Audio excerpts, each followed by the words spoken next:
Good morning students, welcome to online classes of AMPS. हमारा topic चल रहा था बच्चों conservation of plants and animals, कि प्लांट्स और एनिमल्स को कंजर्व करना, प्रोटेक्ट करना क्यों इंपॉर्टेंट है, क्यों जरूरी है। और इसमें हमने डिस्कस किया था डिफॉरेस्टेशन के बारे में। डिफॉरेस्टेशन क्या होता है, डिफॉरेस्टेशन के कौन कौन से कॉजेज होते हैं, और हम डिफॉरेस्टेशन के कौन कौन से बैड इंपैक्ट होते हैं, हार्मफुल इंपैक्ट होते हैं। इसके अलावा इंडिविजुअल लेवल पर हम कैसे डिफॉरेस्टेशन को कम कर सकते हैं, प्रिवेंट कर सकते हैं। आज हम डिस्कस करेंगे कि गवर्नमेंट के द्वारा कौन कौन से ऐसे एफर्ट्स किए गए हैं जिससे कि प्लांट्स और एनिमल्स को कंजर्व किया जा सके। उसमें सबसे पहला आता है बायोस्फीयर रिजर्व। देखिए, पहले बायोडाइवर्सिटी के बारे में आप समझिए। हम जानते हैं कि हमारे चारों ओर बहुत सारे plants, animals, insects, micro organisms, इनकी बहुत सारी स्पेसीज पाई जाती है और इसी को बायोडाइवर्सिटी कहते हैं।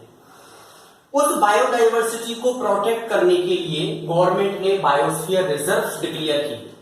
बायोस्फीयर रिजर्व एक बहुत बड़ा लार्ज एरिया, और उस लार्ज एरिया के अंदर प्रेजेंट जो बायोडाइवर्सिटी है, यानी plants, animals, insects, micro organisms, इनकी जो स्पेसीज हैं उनको प्रोटेक्ट किया जाता है। तो सिंपली हम बायोस्फीयर रिजर्व को डिफाइन कर सकते हैं, a large scale area which में have a number of protected areas.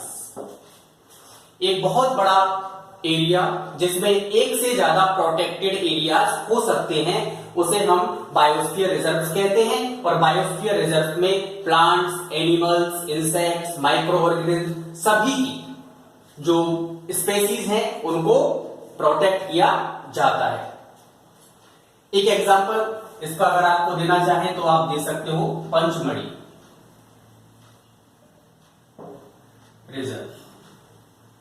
ये बायोस्फीयर रिजर्व का ही एग्जांपल है, पंचमढ़ी बायोस्फीयर रिजर्व।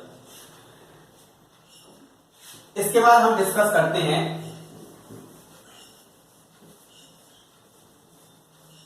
स्पेसीज के बारे में। हम डिस्कस करते हैं कि कौन कौन सी ऐसी स्पेसीज हैं जो कि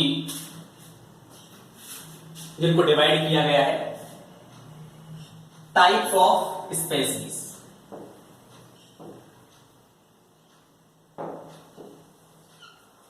इसमें सबसे पहले हम डिस्कस करते हैं एक्सटिंक्ट स्पेसीज। ध्यान से समझें इसको आप। प्लांट्स और एनिमल्स की वो स्पेसीज जो अब पूरी तरह से अर्थ से डिसएपियर हो चुकी हैं, खत्म हो चुकी हैं, उन्हें एक्सटिंक्ट स्पेसीज कहा जाता है। Definition: the types of species which have been disappeared completely on the earth, उन्हें extinct species। definition: those species of plants and animals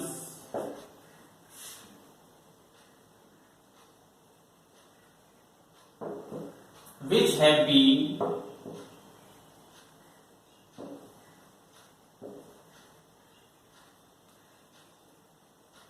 disappeared on the earth। ऐसी प्लांट्स और एनिमल्स की स्पेसीज जो अर्थ से पूरी तरह से डिसएपियर हो चुकी हैं, उन्हें हम कहते हैं एक्सटिंक्ट स्पेसीज। एक एग्जांपल भी इसका आप ले सकते हो, डोडो। एक बर्ड हुआ करती थी डोडो, पर्टिकुलर आइलैंड पर पाई जाती थी, लेकिन अभी ये पूरी तरह से हमारी अर्थ से डिसएपियर हो चुकी है, खत्म हो चुकी है। ऐसे बहुत सारे एग्जांपल हैं प्लांट्स और एनिमल्स के जो आज से सैकड़ों और हजारों साल पहले हमारी अर्थ पर प्रेजेंट थे, लेकिन अभी पूरी तरह से डिसएपियर हो चुके हैं।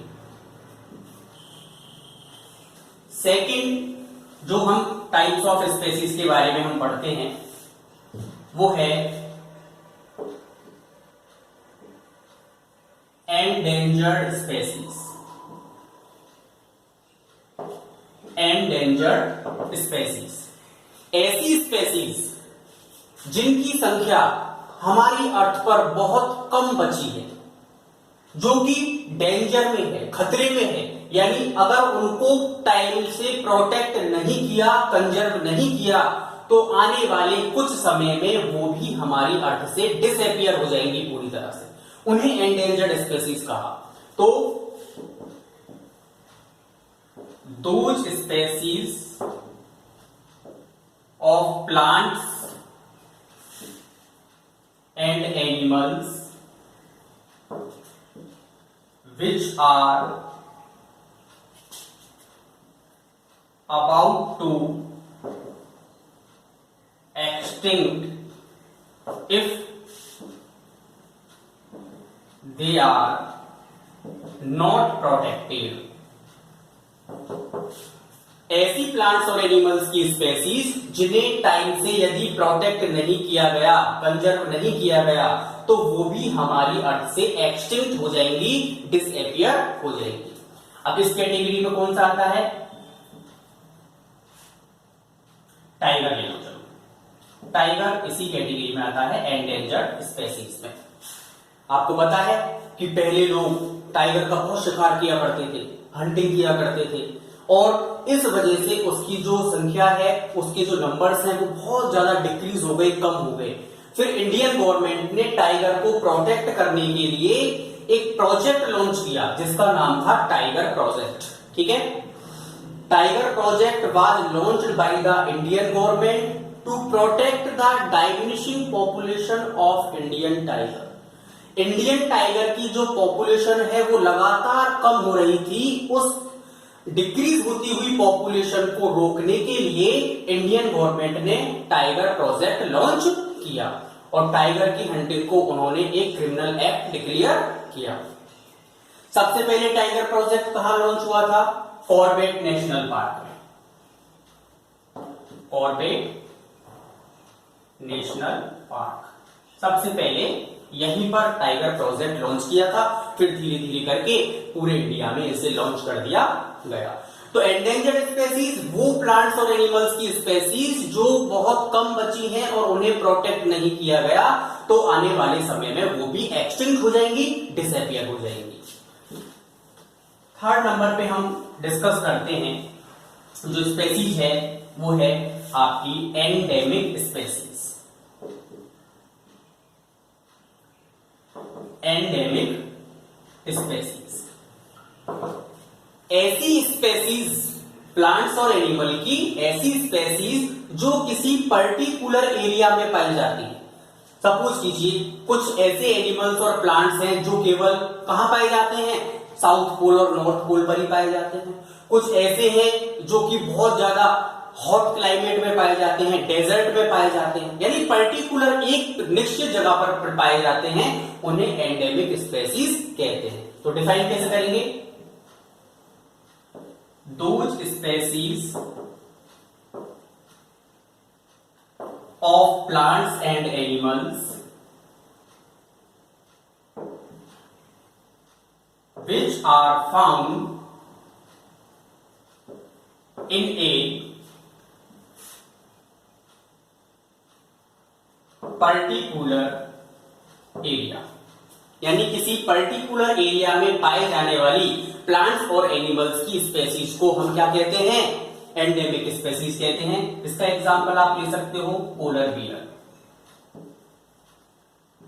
पोलर बियर इसका एग्जांपल है। पोलर बियर केवल पोल्स पर पाया जाता है, इसलिए इसे हम एंडेमिक स्पेसीज की कैटेगरी में रखते हैं। तो आज हमने डिस्कस किया बायोस्फीयर रिजर्व के बारे में। बायोस्फीयर रिजर्व क्या होता है और उसमें बायोडाइवर्सिटी को कैसे कंजर्व किया जाता है, उसके अंदर एक से ज्यादा प्रोटेक्टेड एरियाज हो सकते हैं। फिर हमने डिस्कस किया टाइप्स ऑफ स्पेसीज के बारे में, एक्सटिंक्ट स्पेसीज किसे कहते हैं, एंडेंजर्ड स्पेसीज किसे कहते हैं, और एंडेमिक स्पेसीज किसे कहते हैं, और उनके एग्जांपल्स। एक चीज मैं आपको और बताता हूं, जो इंटरनेशनल ऑर्गेनाइजेशन है बायोडाइवर्सिटी को कंजर्व करने से रिगार्डिंग, उसके द्वारा एक बुक पब्लिश की जाती है जिसको कहते हैं red data book. Red data book publish की जाती है और इस बुक में हमारे वर्ल्ड में प्रेजेंट जितनी भी एक्सटिंक्ट स्पेसीज हैं उनके बारे में, एंडेंजर्ड स्पेसीज हैं उनके बारे में, और इसके अलावा आपकी एंडेमिक स्पेसीज हैं उनके बारे में डिटेल से पब्लिश किया जाता है, उनमें इंफॉर्मेशन दी जाती है। अब कुछ स्पेसीज ऐसी हैं जो आज एंडेंजर्ड हैं, लेकिन हो सकता है अगर हमने ध्यान नहीं दिया, हमने उन्हें अच्छे से कंजर्व नहीं किया, प्रोटेक्शन प्रोवाइड नहीं कराया, तो आने वाले 2 साल के बाद वो एक्सटिंक्ट भी हो सकती है। तो उनको कंप्लीटली इस पूरे डेटा को पब्लिश किया जाता है इस रेड डेटा बुक में। तो अगर क्वेश्चन आता है कि रेड डेटा बुक से आप क्या समझते हो, तो red data book is type of book which is published by the International Organization of Biodiversity Conservation and in which different types of species are mentioned। उसमें अलग अलग तरह की स्पेसीज के बारे में मेंशन किया जाता है, डिटेल से बताया जाता है। तो आज इतना ही हम डिस्कस करेंगे। इसके बाद में कुछ गवर्नमेंट के जो और एफर्ट्स हैं बायोडायवर्सिटी कंजर्वेशन को लेकर के, उनके बारे में हम डिस्कस नेक्स्ट वीडियो में करेंगे। Thank you.